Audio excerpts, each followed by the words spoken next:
નમસ્કાર વિદ્યાર્થી મિત્રો, 12 સાયન્સ ભૌતિક વિજ્ઞાન ચેપ્ટર 5 ચુંબકત્વ અને દ્રવ્ય એનો છઠ્ઠો સેશન છે. આજે બે ટોપિક ભણવાના છે, પેરામેગ્નેટિઝમ અને ફેરોમેગ્નેટિઝમ. ચાલો તો પહેલા છે પેરામેગ્નેટિઝમ. પેરામેગ્નેટિક પદાર્થ અને પેરામેગ્નેટિઝમ સમજાવો, એના વિશે ચર્ચા કરવાની છે. તો જો ધારો કે આ એક પેરામેગ્નેટિક પદાર્થ છે, બરાબર. તો એમાં જે એની ચુંબકીય ડાયપોલ ચાકમાત્રા હોય છે, બરાબર, એમના જે અણુ કે પરમાણુઓ છે એમની પાસે પહેલેથી જ ચુંબકીય ડાયપોલ ચાકમાત્રા હોય છે. એ ચુંબકીય ડાયપોલ ચાકમાત્રા ધરાવે જ છે, બરાબર. પણ એ તાપમાન અથવા તો અન્ય કોઈ બાહ્ય પરિબળોને કારણે એ એવી રીતે ગોઠવાયેલી હોય છે કે આખા પદાર્થમાં જોઈએ તો કુલ ચુંબકીય ચાકમાત્રા 0 થાય. આખા પદાર્થમાં જોઈએ તો શું થશે? કુલ ચુંબકીય ચાકમાત્રા 0 થઈ જશે. ચલો ખબર પડે, બરાબર. પણ જો એને બાહ્ય ચુંબકીય ક્ષેત્રમાં મૂકવામાં આવે, બાહ્ય ચુંબકીય ક્ષેત્રમાં જો એને મૂકવામાં આવે તો આ બધી ચાકમાત્રાઓ જે છે એ ક્ષેત્રને સમાંતર ગોઠવાઈ જાય. જે આપણે ડાયામાં ભણી ગયા હતા કે ક્ષેત્રને પ્રતિ સમાંતર પ્રેરિત થાય, તો અહીંયા તે બધી કેવી થાય? ક્ષેત્રને સમાંતર ગોઠવાઈ જાય છે, બરાબર. ચલો પરફેક્ટલી સમાંતર ગોઠવાય પણ ક્યારે? તો કે ખૂબ નીચું તાપમાન હોય ને ત્યારે. નીચા તાપમાને એટલે કે ધારો કે આપણે 0 કેલ્વિન એક આદર્શ પરિસ્થિતિ ધ્યાનમાં લઈએ તો આ બધી ચુંબકીય ચાકમાત્રો કમ્પ્લીટલી ક્ષેત્રને સમાંતર ગોઠવાઈ જાય છે, બરાબર. જો તો પેરામેગ્નેટિક દ્રવ્યમાં વ્યક્તિગત પરમાણુ કે આયનો કે અણુઓ તેમની પોતાની કાયમી ચુંબકીય દ્વિધ્રુવી ચાકમાત્રા ધરાવે છે. એટલે એમને પોતાને કાયમી ચુંબકીય ચાકમાત્રા હોય. આ પરમાણુઓની સતત તાપીય અસ્તવ્યસ્ત ગતિના કારણે પરિણામી મેગ્નેટાઇઝેશન જોવા મળતું નથી, કારણ કે કુલ મેગ્નેટિક મોમેન્ટ 0 એટલે મેગ્નેટાઇઝેશન 0. નીચા તાપમાને પૂરતા પ્રબળ એવા બાહ્ય ચુંબકીય ક્ષેત્રમાં B0ની હાજરીમાં દરેક વ્યક્તિગત પરમાણ્વિક વિદ્યુતધ્રુવી ચાકમાત્રા B0ની દિશામાં ગોઠવવાની કરી શકાય છે. એટલે કે જે તમને કીધું એમ કે બાહ્ય ચુંબકીય ક્ષેત્રમાં મૂકો અને પૂરતા નીચા તાપમાને જો આદર્શ રીતે 0 કેલ્વિન તાપમાન લઈએ તો બધી ચુંબકીય ડાયપોલ ચાકમાત્રા ક્ષેત્રને પરફેક્ટલી સમાંતર ગોઠવાઈ જાય, બરાબર. ચાલો સેકન્ડ પોઈન્ટ લઈએ. એમાં સમાન ચુંબકીય ક્ષેત્રમાં એની વર્તણૂક કેવી? તો હમણાં આપણે અહીંયા ભણી ગયા કે સમાન ચુંબકીય ક્ષેત્રમાં આપણે ફેરોમેગ્નેટિક પદાર્થને મૂકીએ. સમાન ચુંબકીય ક્ષેત્ર છે એમાં જો આપણે આવા ફેરોમેગ્નેટિક પદાર્થ જે છે એને મૂકવામાં આવે તો શું કીધું હમણાં આપણે કે ભાઈ એની જે ચુંબકીય ચાકમાત્રાઓ છે એ ક્ષેત્રને સમાંતર ગોઠવાઈ જશે. ધારો કે આ રીતે સમાન ચુંબકીય ક્ષેત્ર છે, ચલો એને કહી દઈએ આપણે વેક્ટર B0, બરાબર. અને એમાં આપણે આ ફેરોમેગ્નેટિક ડાયપોલને મૂકીએ, ફેરોમેગ્નેટિક પદાર્થને મૂકીએ તો એમાં ડાયપોલ બધી છે કેવી થતી? ક્ષેત્રને સમાંતર ગોઠવાઈ જાય છે. બધી ક્ષેત્રને સમાંતર ગોઠવાઈ જાય છે અને પરિણામે આ એનો S ધ્રુવ બને અને આ એનો N ધ્રુવ બને, બરાબર. અંદરના ભાગમાં ચુંબકીય ક્ષેત્રને કહી દઈએ આપણે B ઇન્ટરનલ. તો કુલ ચુંબકીય ક્ષેત્ર B એટલે vector B0 plus B internal થઈ જાય, બાહ્ય ક્ષેત્રને પ્લસ આંતરિક ક્ષેત્ર, બરાબર. તો પછી હવે થાય કેવું કે ભાઈ આવો પદાર્થ તમે બાહ્ય ચુંબકીય ક્ષેત્રમાં મૂકો એટલે અંદરના ભાગમાં પરિણામી ચુંબકત્વ કેવું થયું? વધી ગયું, કારણ કે એક તો ઓલરેડી બહારનું છે તે અને અંદર ઉત્પન્ન થાય તે, એટલે કુલ ચુંબકીય ક્ષેત્ર અંદર કેવું થાય? વધી જાય. ચુંબકીય ક્ષેત્ર વધી જાય તો પછી ક્ષેત્ર રેખાઓની સંખ્યા પણ કેવી થાય? વધી જાય. અને પરિણામે આમાં ક્ષેત્ર રેખાઓ અંદરથી પસાર થવાનો પ્રયત્ન કરે, એની સાથે વધુ સંકળાય. જે ક્ષેત્ર રેખાઓ છે એ એની સાથે કેવી થાય? વધુ સંકળાય. જેમ ડાયામાં ક્ષેત્ર રેખાઓ બહાર જતી રહેતી, બરાબર, અપાકર્ષતી, એમ આમાં શું થાય? તે આકર્ષાય. ખબર પડે? જો તો આકૃતિમાં બાહ્ય સમાન ક્ષેત્રની હાજરીમાં રહેલો એક પેરામેગ્નેટિક દ્રવ્યનો ટુકડો બતાવ્યો છે. દ્રવ્યની અંદર ક્ષેત્ર રેખાઓ સંકેન્દ્રિત થવા માંડે છે. શું થાય? ક્ષેત્ર રેખાઓ દ્રવ્યની અંદર સંકેન્દ્રિત થાય છે અને અંદરનું ક્ષેત્ર પ્રબળ બને છે. આ વધારો 10⁵ માં 1 ભાગ જેટલો હોય છે. જે આપણે આગળ વાત કરીએ એ જ રીતે 10⁵ માં એટલે કે 10⁵ નું ચુંબકીય ક્ષેત્ર આપણે ઉત્પન્ન કરીએ ત્યારે 1 ટેસ્લાનું ચુંબકીય ક્ષેત્ર અંદર વધે. ચાલો એની પછી છે બાહ્ય ચુંબકીય ક્ષેત્ર પણ અનિયમિત. હવે જો અનિયમિત ચુંબકીય ક્ષેત્રમાં ધારો કે આપણે આવા પદાર્થને મૂકીએ તો શું જોવા મળે છે એ જોઈએ. ચાલો ધારો કે આ આપણો પદાર્થ છે, અને આ આપણું અનિયમિત ચુંબકીય ક્ષેત્ર છે.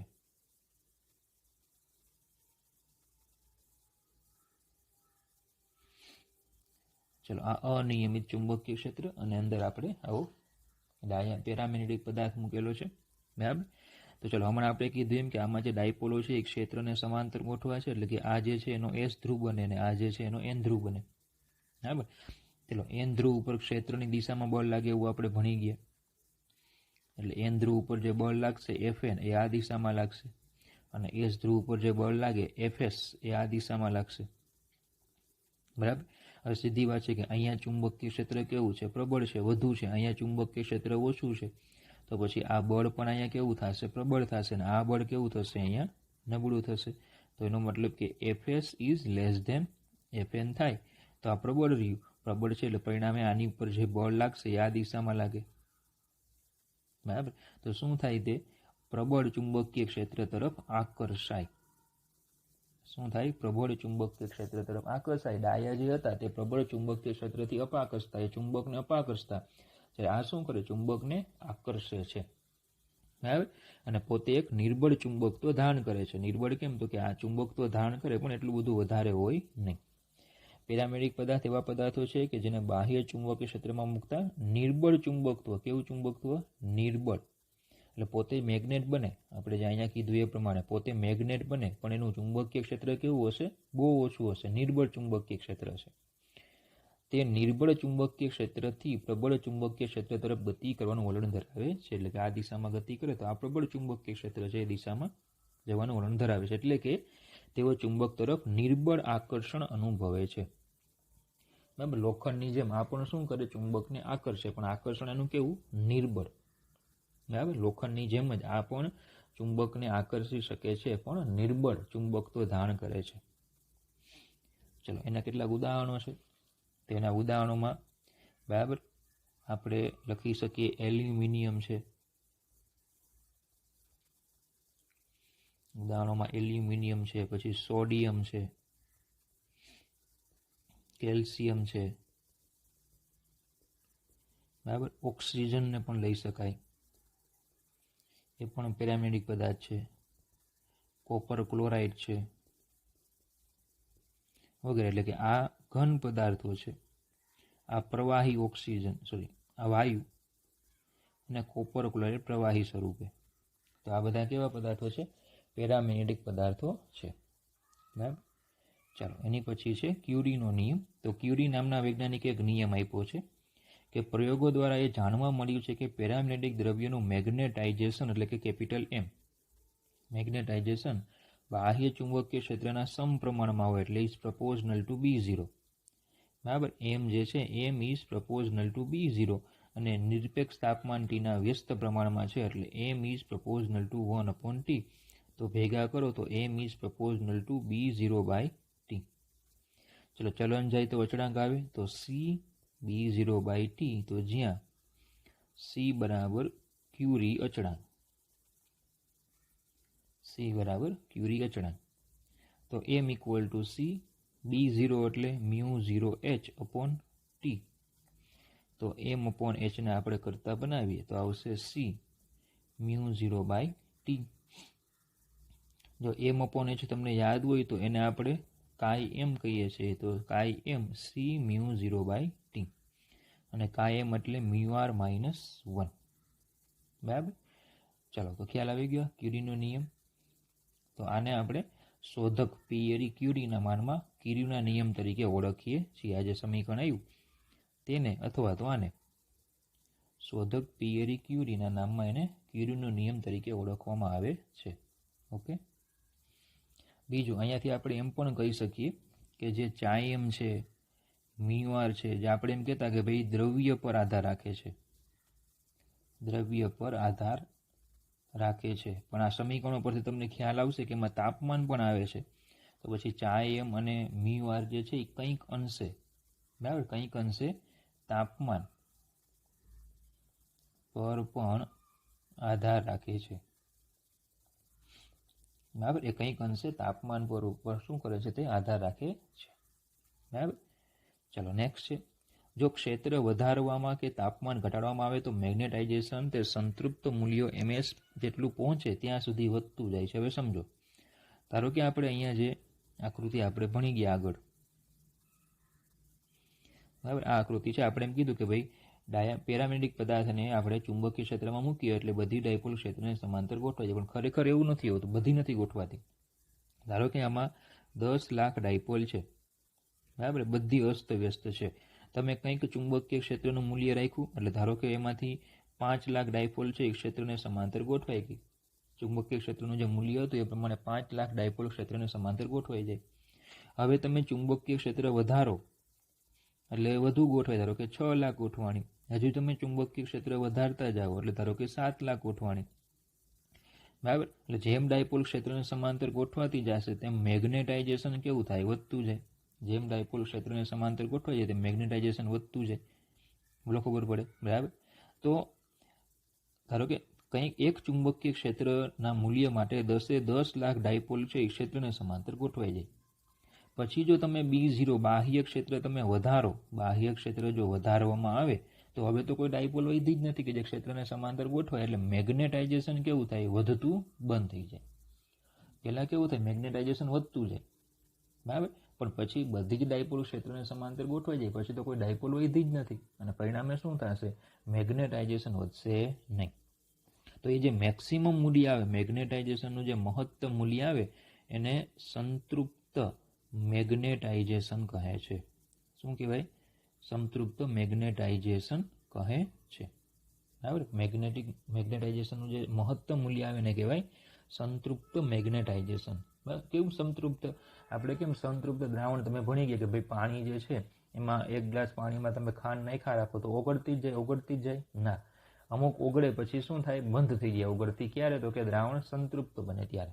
અહીંયા પણ એવું ચુંબકીય ક્ષેત્રમાં રાખો એટલે ડાયપોલ ક્ષેત્રને સમાંતર ગોઠવાતી જાય, પણ બધી ડાયપોલ ક્ષેત્રને સમાંતર ગોઠવાઈ જાય પછી એમાં ડાયપોલ છે જ નહીં કે જે ક્ષેત્રને સમાંતર ગોઠવાય, એટલે કઈ સ્થિતિમાં આવે? તે સંતૃપ્ત મેગ્નેટાઇઝેશનની સ્થિતિમાં આવે, બરાબર. અને પછી વધતું બંધ થઈ જાય. જે બિંદુએ બધા જ ડાયપોલ બાહ્ય ક્ષેત્ર સાથે સંપૂર્ણ રીતે એક રેખસ્થ ગોઠવાઈ જાય છે આનાથી આગળ ક્યુરીનો નિયમ પડાતો નથી. કારણ કે ક્યુરીનો નિયમ આપણો શું હતો? M=CB0/T હતું.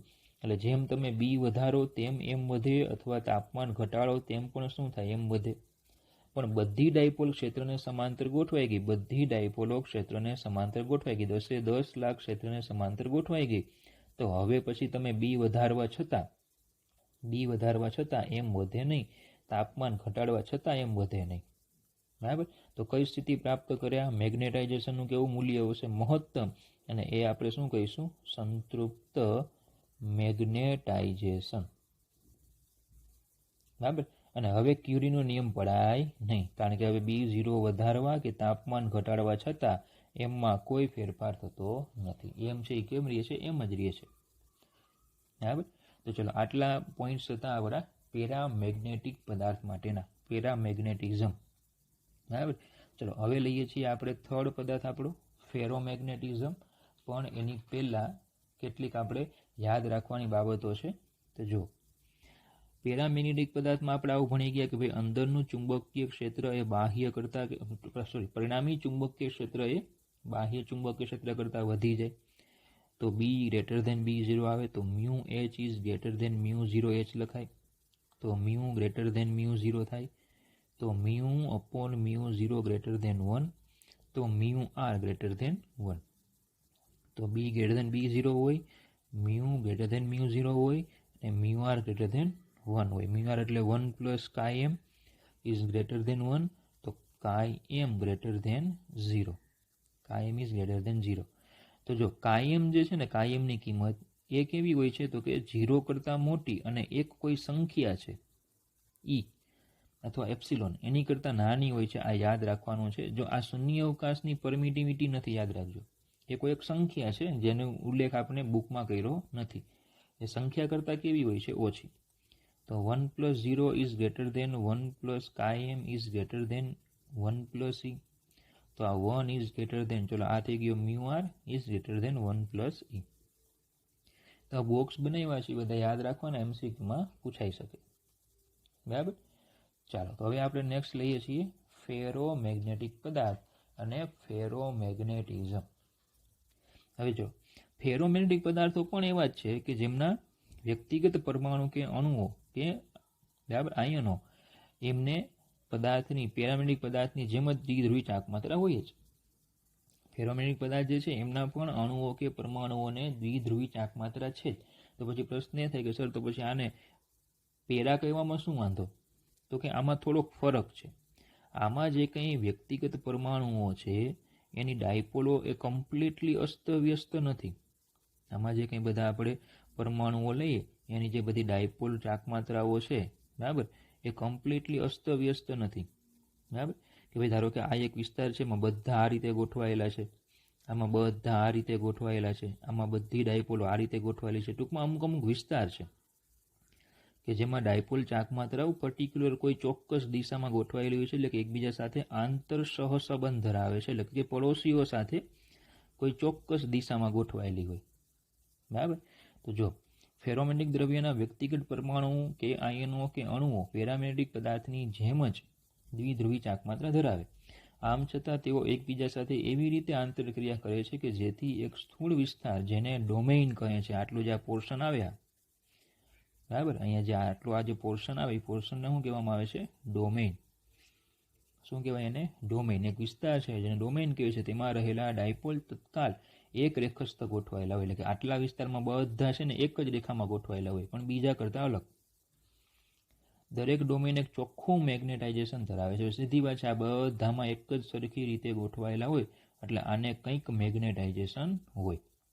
અને કંઈક મેગ્નેટાઇઝેશન છે નોટ ઇક્વલ ટુ 0. પણ આખા પદાર્થનું જો જોઈએ ને તો મેગ્નેટાઇઝેશન કેવું હશે? 0. ખબર પડે. તો આ રીતે એ પેરામેગ્નેટિક કરતાં કેવા થાય છે? અલગ થાય છે. બરાબર. ચલો પછી લાક્ષણિક ડોમેઇનનું પરિમાણ કેવું હોય છે? 1 મિલીમીટર જેટલું હોય અને એમાં 10⁻11 જેટલા પરમાણુઓ હોય.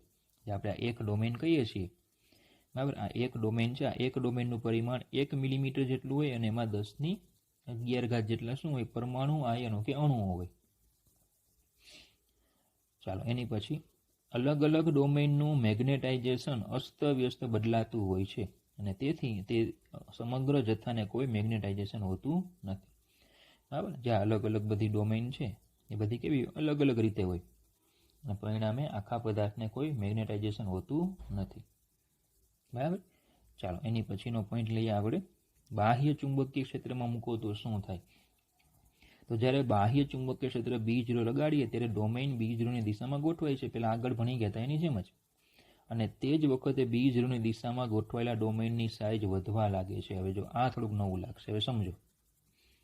ધારો કે આપણી પાસે આ રીતે એક ફેરોમેગ્નેટિક પદાર્થ છે. બરાબર. ધારો કે એની આપણે આ રીતે ડોમેઇન લઈ લઈએ. ધારો કે હું 4 ડોમેઇન લઉં છું કે આમાં બધી આ રીતે ગોઠવાયેલી છે, આમાં બધી આ રીતે ગોઠવાયેલી છે, આમાં ધારો કે બધી આ રીતે છે અને આમાં બધી ધારો કે આ રીતે છે. હવે એને આપણે બાહ્ય ચુંબકીય ક્ષેત્રમાં મૂકીએ. બરાબર. તો આ B0ની દિશા છે તો બધી ડાયપોલ એ રીતે ગોઠવવાની. બધી ડાયપોલો જે છે એ શું થશે? B0ની દિશામાં ગોઠવવાનો પ્રયત્ન કરશે. બરાબર. એટલે પરિણામે શું થશે? જે આ દિશામાં છે, જે આ 4 હતા, 4 ટુકડા આપણા છે, એમાં આ દિશામાં છે એ તો આમ જ રહેશે, એને કાંઈ ફેર નહીં પડે. પણ આ જે છે એ શું થશે? ધીમે ધીમે આ દિશામાં ગોઠવવા માંડશે. ડોમેન કેવો થઈ ગયો? મોટો થઈ ગયો. આ ડોમેન જે આટલો હતો એ વિસ્તાર બોલો મોટો થઈ ગયો. ટૂંકમાં એની સાથે જોડાવાળા સંખ્યા વધી ગઈ એટલે એરિયા મોટો થતો ગયો. પછી આ ગોઠવાતી જશે એટલે બોલો ડોમેન હજી મોટો થઈ ગયો. પછી નીચેની ગોઠવાય ડોમેન હજુ મોટો થઈ ગયો. એટલે શું કહેવામાં આવે છે? B0ની દિશામાં ગોઠવાયેલ ડોમેનની સાઇઝ વધવા લાગે. B0ની દિશામાં જે ડોમેન ગોઠવાયેલો હોય એની સાઇઝ કેવી થાય? મોટી થઈ ગઈ હોય. ખબર પડે? બરાબર. ડોમેઇનનું અસ્તિત્વ અને B0માં તેની ગતિ ફેરોમેગ્નેટિક પદાર્થની ભૂકીના કલીલ દ્રાવણનો છંટકાવ કરીને માઇક્રોસ્કોપ દ્વારા તેમને જોઈ શકાય છે. બરાબર. ફેરોમેગ્નેટિક પદાર્થની તમારે ભૂકી લેવાની અને કલીલ દ્રાવણનો એમાં છંટકાવ કરી દેવાનો. કલીલ દ્રાવણ લેવાનું, એમાં એને છંટકાવ કરવાનો. કલીલ દ્રાવણ શું છે? કેમેસ્ટ્રીમાં તમે ભણી ગયા હો. અને માઇક્રોસ્કોપની મદદથી તમે એને જોઈ શકો. કલીલ દ્રાવણની ગતિ પણ એમાં જોઈ શકાય. આકૃતિમાં ડોમેઇનનો એક રેખસ્થ અને મિશ્રિત થઈને એક વિરાટ ડોમેઇન બનાવે કે આની સ્થિતિ આપણે બતાવી છે. તો આ જે ડોમેઇન આવે એને શું કહેવામાં આવે? વિરાટ ડોમેઇન. એ ડોમેઇનને શું કહેવાય? વિરાટ ડોમેઇન કહેવામાં આવે. બરાબર. ચાલો હવે અનિયમિત ચુંબકીય ક્ષેત્રમાં મૂકો તો શું થાય? તો હમણાં આપણે આગળ ભણી ગયા હતા, સેમ એ જ વસ્તુ અહીંયા જોવા મળે કે આને અનિયમિત ચુંબકીય ક્ષેત્રમાં મૂકીએ. ધારો કે આ રીતે આપણો ડોમેઇન છે, સોરી માફ કરજો, ફેરોમેગ્નેટિક પદાર્થ છે અને આ છે અનિયમિત ચુંબકીય ક્ષેત્ર. બરાબર. તો આપણે હમણાં આગળ કીધું એ પ્રમાણે કે ભાઈ આને અનિયમિત ચુંબકીય ક્ષેત્રમાં મૂકો તો એની જે બધી ડોમેઇન છે એ ક્ષેત્રને સમાંતર ગોઠવાઈ જાય. તો આ એસ બને ને આ એન બને. તો એન ધ્રુવ ઉપર ક્ષેત્રની દિશામાં બળ લાગે, એસ ધ્રુવ ઉપર ક્ષેત્રની વિરુદ્ધમાં બળ લાગે. આ એફએન હોય, આ એફએસ થાય અને FN is greater than FS આવે એટલે પરિણામી આ દિશામાં બળ લાગશે. બરાબર. એટલે આ પણ શું થશે? પ્રબળ ચુંબકીય ક્ષેત્ર તરફ આકર્ષાય, પણ પ્રબળ. પેલા હતું એ કેવું આકર્ષણ કરતું? નબળું. જ્યારે આ કેવું આકર્ષણ કરે છે? પ્રબળ આકર્ષણ કરે છે. તો જો ફેરોમેગ્નેટિક પદાર્થ એવા પદાર્થો છે કે જેમને બાહ્ય ચુંબકીય ક્ષેત્રમાં મૂકતા પ્રબળ ચુંબકત્વ ધારણ કરે છે. કેવું ધારણ કરે છે? આ ચુંબકત્વ પ્રબળ બની જાય છે. તેઓ નિર્બળ ક્ષેત્રથી પ્રબળ ક્ષેત્ર તરફ જવાનું વલણ ધરાવે છે, એટલે કે તેઓ ચુંબક પ્રત્યે પ્રબળ આકર્ષણ અનુભવી શકે છે. બરાબર. એ ચુંબક પ્રત્યે શું કરે? પ્રબળ આકર્ષણ કરે. જ્યારે પેલા કેવું આકર્ષણ કરતા? નબળું. ચલો, આવા ફેરોમેગ્નેટિક પદાર્થો છે ને પ્રકાર છે. પેલું છે સખત ચુંબકીય દ્રવ્ય, જેને હાર્ડ ફેરોમેગ્નેટ્સ કહે છે. હવે કોને કહેવાય? તો કે જ્યારે બાહ્ય ક્ષેત્ર દૂર કરવામાં આવે ત્યારે કેટલાક ફેરોમેગ્નેટિક પદાર્થોમાં ચુંબકત્વ ટકી રહે છે. જો પેલા ચુંબકત્વ નહોતું, બાહ્ય ચુંબકીય ક્ષેત્રમાં મૂક્યા તો ચુંબકત્વ ધારણ કર્યું. તો સખત ચુંબકીય દ્રવ્ય કોને કહેવાય? કે હું ફરી પાછો એને બાહ્ય ચુંબકીય ક્ષેત્રમાંથી કાઢી લઉં, છતાં પણ તેનું ચુંબકત્વ ટકી રહે છે. આવા પદાર્થોને સખત ચુંબકીય દ્રવ્યો કે હાર્ડ ફેરોમેગ્નેટિક કહે છે. દાખલા તરીકે એલ્નિકો, લોખંડ, એલ્યુમિનિયમ, નિકલ, કોબાલ્ટ અને તાંબુ એની મિશ્ર ધાતુ છે. કુદરતી રીતે મળી આવતો લોડસ્ટોન, જેને આપણે મેગ્નેટ કહીએ તે. તો આવા પદાર્થો કાયમી ચુંબકો બનાવવા માટે વપરાય. કાયમ માટે ચુંબકો બનાવવા આવા પદાર્થોનો ઉપયોગ થાય. એનો ઉપયોગ કંપાસની સોય છે એમાં કાયમી ચુંબક હોય, અને તેવા અન્ય સાધનોમાં પણ વપરાય છે. દાખલા તરીકે લાઉડ સ્પીકર જે છે એની પાછળ મેગ્નેટ હોય, તમે જોયા છે. આપણા કોઈ પણ સ્પીકર હોય, ફોનનો સ્પીકર છે કે પછી કોઈ પણ સ્પીકર હોય, એમાં પાછળ મેગ્નેટ હોય, રાઉન્ડ, ગોળ. બરાબર. તો એમાં આવા સખત ડાયામેગ્નેટિક પદાર્થોનો ઉપયોગ થાય. બરાબર. હાર્ડ ફેરોમેગ્નેટ્સ એને કહેવામાં આવે.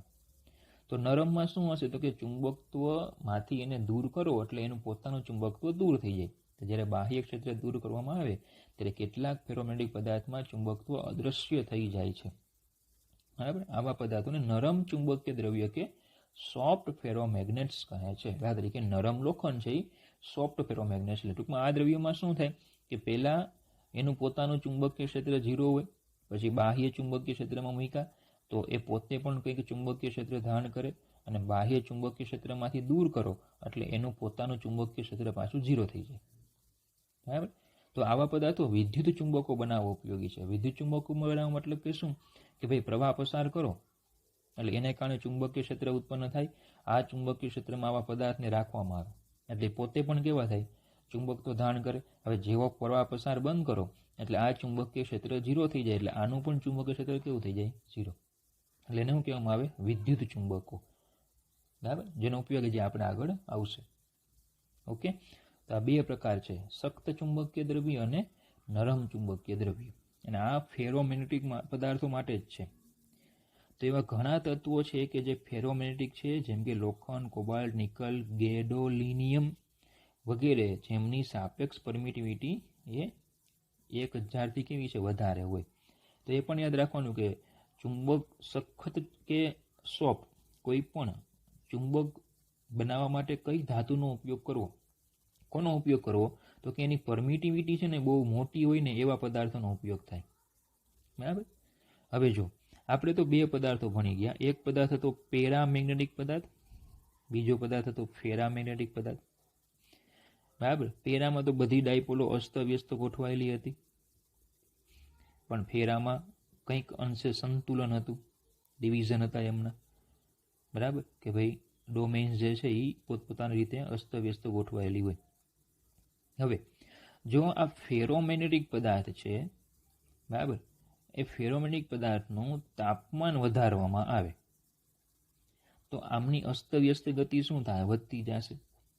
અને પરિણામે શું થશે? આ જે ડોમેઇન છે કે જેમાં એક ડોમેન ધારો કે આપણે લઈએ તો એક ડોમેનમાં બધી ડોમેન ધારો કે એમાં બધા જે અણુઓ છે આ રીતે ગોઠવાયેલા હતા. તાપમાન વધારવાથી શું થાય? ઇનબેલેન્સ થાય. ધીમે ધીમે આ રચના કેવી થાય? વિખાતી જાય. બરાબર.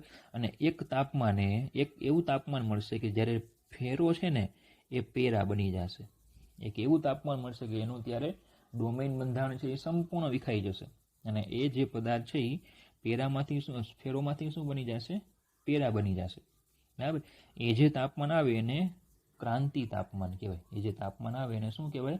ક્રાંતિ તાપમાન કહેવાય. ફેરો જે છે ફેરો એ સંક્રાંતિ શું કહેવામાં આવે? સંક્રાંતિ એટલે અવસ્થા બદલાવી. એની સંક્રાંતિ થશે શેમાં? પેરામાં. બરાબર. તો જો ફેરોમેગ્નેટિક ગુણધર્મો તાપમાન પર આધાર રાખે છે. પૂરતા ઊંચા તાપમાને ફેરોમેગ્નેટ પેરામેગ્નેટ બને છે. ડોમેનનું માળખું તાપમાન વધવા સાથે વિખાઈ જાય છે. ફેરોમેગ્નેટિઝમથી પેરામેગ્નેટિઝમની સંક્રાંતિ વખતના તાપમાનને ક્યુરી તાપમાન અથવા ક્રિટિકલ તાપમાન કહે છે. ક્યુરી તાપમાનથી ઉપરના તાપમાન એટલે કે પેરામેગ્નેટિક અવસ્થામાં સસેપ્ટિબિલિટી આ મુજબ લખાય છે. તો સૂત્ર તમારે યાદ રાખવાનું છે. ચાયમ બરાબર C/T-TC. બરાબર. T is greater than TC એટલે ક્રાંતિ તાપમાન કરતાં મોટા તાપમાને, અને C એટલે ક્યુરી અચળાંક જે આપણે આગળ ભણી ગયા તે. સૂત્ર યાદ રાખવાનું છે. ચાયમ ઇક્વલ ટુ C/T-TC. TC એટલે ક્રિટિકલ તાપમાન અથવા તો ક્યુરી તાપમાન અને C એટલે ક્યુરી અચળાંક. બરાબર. ચાલો, તો આટલું તમને આપ્યું હતું ફેરોમેગ્નેટિક પદાર્થમાં. બરાબર. હવે જે પેલો યાદ રાખવાનો પોઈન્ટ છે તે, તો આમાં પેરામાં શું હતું? B is greater than B0 હતું. તો આમાં પણ એવું જ થાય. B is greater than B0 જ થાય પણ ઘણું મોટું. આમાં છે ને બધું મોટું. મ્યુ ઇઝ ગ્રેટર ધેન મ્યુ0 હતું પેરામાં, તો આમાં ગ્રેટર ધેન થાય. તો મ્યુ અપોન મ્યુ0 ઇઝ ગ્રેટર ધેન 1 થાય. તો mu R is greater than 1 થાય. અને ચાયમ છે એ પણ આમાં ગ્રેટર ધેન 1. ટૂંકમાં બધું મોટું એવું યાદ રાખવાનું. બધું વધુ મોટું. બરાબર. મતલબ કે શું છે કે પેરો હોય તો B ગ્રેટર ધેન B0, અને જો ફેરો હોય તો B is greater than B0 હોય. બરાબર. તો ચાલો, આજના સેશનમાં આપણે આટલું જ રાખીશું. બરાબર. તો વિડીયો છે ને લાઈક કરવાનું, શેર કરવાનું અને ચેનલને સબસ્ક્રાઈબ કરવાની, અને કંઈ ખબર ન પડે તો મને વોટ્સઅપ કરવાનું. Okay, thank you.